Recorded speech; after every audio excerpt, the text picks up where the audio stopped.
बहुत समय पहले सुंदरबन नामक जंगल में एक बड़ी होशियार बिल्ली रहती थी। हर कोई उससे ज्ञान प्राप्त करना चाहता था। जंगल के सारे जानवर उस बिल्ली को मौसी कहकर पुकारते थे। कुछ जानवर उस बिल्ली मौसी से पढ़ने के लिए भी जाते थे। एक दिन बिल्ली मौसी के पास एक शेर आया। उसने कहा, मुझे भी आपसे शिक्षा लेनी है।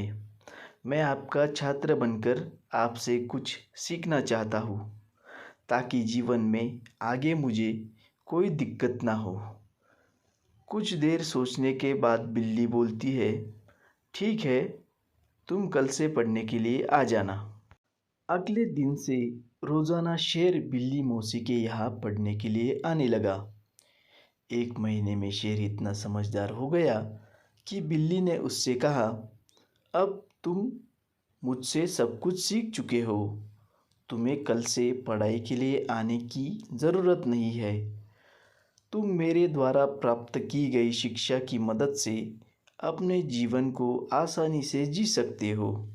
शेर ने पूछा, आप सच कह रही है? मुझे सब कुछ आ गया है क्या?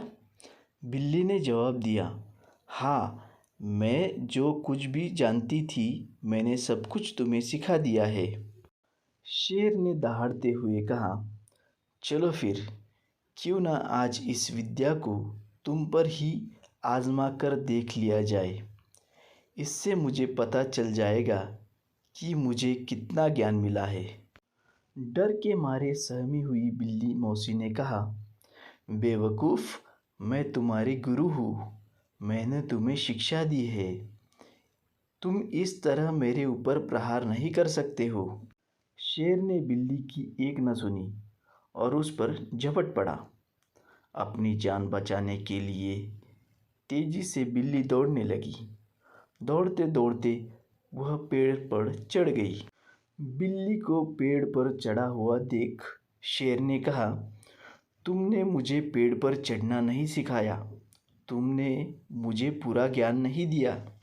पेड़ पर चढ़ने के बाद राहत की सांस लेते हुए बिल्ली ने जवाब दिया, मुझे तुम पर पहले दिन से ही विश्वास नहीं था।